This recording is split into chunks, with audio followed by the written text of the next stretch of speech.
PocketWizard was once one of the most ubiquitous systems for remote flash and camera triggers. They were the professional standard for over a decade. Almost every photo studio had a PocketWizard system to trigger their external flash devices. These remote triggers were everywhere, and now they're rarely seen. The PocketWizard system was popular for a number of reasons, but primarily they were popular because they were reliable, easy-to-use devices that helped you sync your photography flashes. And while the company still exists to this day, they are a shell of their former self, with their last major firmware update coming in 2019, with only a fraction of the number of employees and even less photo studios relying on them for professional work. Which begs the question, what happened to PocketWizard? A little bit of a personal interjection here. I used a PocketWizard system back when I inherited a photo studio job from another photographer. They left behind a PocketWizard Pro photo studio setup that I quite enjoyed. It was easy to use if not outdated, and personally I don't have anything against PocketWizard as I thought the system worked very well for my needs. Let's kick off with the history of PocketWizard. PocketWizard was originally called the Flash Wizard, and it was developed in the 80s when 3 lab partners at the University of Vermont created a business called LPA Design, or Lab Partners and Associates. The company was originated when the group was approached by an architectural photographer's assistant looking for something better than a modified garage door opener to trigger photography lights. And thus the Flash Wizard was created, which was the first in PocketWizard's line of remote triggers. PocketWizard really began to hit its stride in the 90s. They had released a couple triggers at that point and were working their way into bigger photography venues. On their site, PocketWizard credits the NBA with starting the brand off in pro sports. Traditionally, photography for big sporting events was done with hardwired flashes, as it was the norm in the 90s. However, sporting venues did see the need for wireless flashes at certain points, so PocketWizard got installed in NBA systems with existing cable-mounted flashes. Now, it was only a matter of time before something happened to a cable or a hard line was broken, and these NBA brands had to rely on the wireless PocketWizard systems to get their photos. And not before long, it was only a matter of time before professional indoor sports switched exclusively to remote flashes. From there, PocketWizard flourished, seeing an explosion of sales of their PocketWizard Wireless Freedom Kit. The technology was also adopted by studio photographers looking to sync branded and off-branded flashes to their cameras. In the late 90s, the group developed and launched the PocketWizard line of precision wireless controller devices for professional photographers.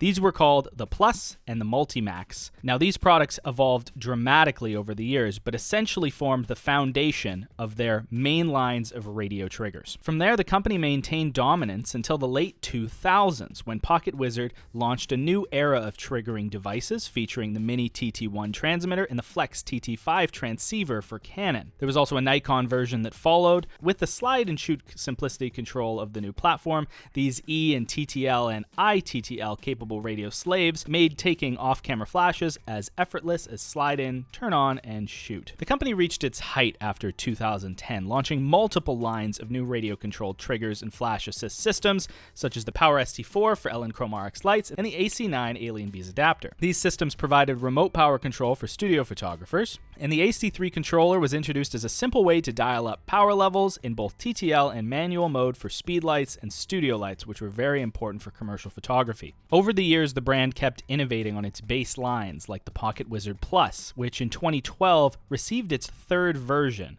an upgrade from the PocketWizard Plus 2, one of their most capable and popular flash triggers. Based on the success of the 3, the Plus X was created in 2013 to fill the basic need for a simple trigger and replace Plus 3 radios. These PocketWizard systems were very popular in schools, where flashes were set up and left up for students to practice with, because of their reliability and ease of use, as these were basic triggers without any frills. At this point, PocketWizard was enjoying pretty tight control of the radio flash controller industry. Their products had gotten quite expensive in the market, and competitors were starting to pop up, undercutting PocketWizard on their control technology. PocketWizard had to start fighting off companies from the likes of Godox who were producing and selling cheaper flash triggers and marketing the same functionality. There was also a shift in the market for flash photography that did not favor the PocketWizard business model. Over the years, first-party flashes from brands like Nikon and Canon became less less common. These were flashes that photographers often bought PocketWizards to control. Likewise, affordable, feature-rich third-party flash options started popping up in the market, and some of them even had integrated radio triggers, completely forgoing the need to buy a PocketWizard. In fact, one could point to the significant shift of flashes beginning to include integrated radio triggering technology, which drastically reduced the need for an external triggering system like a PocketWizard. And when PocketWizards were one of the most costly options on the market, it's easy to see why they had a decline in sales. And this decline began long ago. As early as 2014, PocketWizard started announcing layoffs, spurred on by poor sales. That year, PocketWizard laid off 20 of its 50 employees, citing low sales figures and increasing competition out of China. The company said after the reduction in staff that it would be focusing its resources primarily on engineering and development. But at the time, it seemed like even the best flash in the world couldn't pull photographers' eyes away from looking at these new, cheaper, readily available flashes that often were just as reliable. That's why the PocketWizard X was such a unique offering when it came out, as it was effectively PocketWizard's response to the threat of these cheap and ubiquitous flash triggers. But despite being popular in schools, many thought the X was too simple and still pretty expensive for what you were getting. For example, you could get a pair of competing Yongano triggers, for example, for the same price as a Plus X, which offered more features and still pretty good reliability. And it didn't help that PocketWizards weren't as issue-free as perhaps the brand made it out. There are lots of reports of Canon 580XE shooters not having good luck with their PocketWizards, so the brand was really fighting an uphill battle to win back the loyalty they had had for a number of years. And they did attempt to do so. They released new products like the Flex TT for Canon in 2017 to reflect the TT5, as well as the Multimax 2, which replaced the discontinued Multimax 1, which they stopped producing in 2014. The brand continued to provide incremental updates and small quality of life features, but at this point it really wasn't enough. 2019 was the last big announcement from PocketWizard as they launched their new firmware protocol, allowing radios to work at even greater distance with less chance of RF interference. The new protocol was highly regarded by professional photographers as a quality upgrade. There was even one story about a photographer being able to trigger stadium lights from on the top of a small mountain, a distance of over 4 miles. The e-release of the new firmware protocol also included a number of backwards compatibility features, allowing PocketWizards to sync with older cameras and flashes, but for many in the industry outside of professional sports flash specialization, it appeared to be little too late, as brands like Godox had developed their own ecosystem of integrated flash tools, which were not only cheaper, but at this point, full of features and comfortably reliable for a professional photographer. Today, there are lots of systems with more features than PocketWizard's and lower price tags and better compatibility than PocketWizard for most shooters. Now, they're still considered an industry standard, but certainly it's an aging one at that. Many strobes now have built-in radio, Pro Photo Air for Pro Photo shooters, Broncolor TR for Broncolor shooters. Westcott has their own. PocketWizards, at the height of their dominance, were fantastic and likely more reliable than everyone else out there in the competition. But the convenience of building in a trigger inside your strobe or flash and not having a PocketWizard dangling from its cable or attached to your camera cannot be denied. Particularly as flashes got smaller and more compact, you didn't want to have to add extra things onto them to control them. So what happened to PocketWizard? Well, they enjoyed incredible success for almost 2 decades. But changing tides in the industry to include built-in remote triggers in flashes,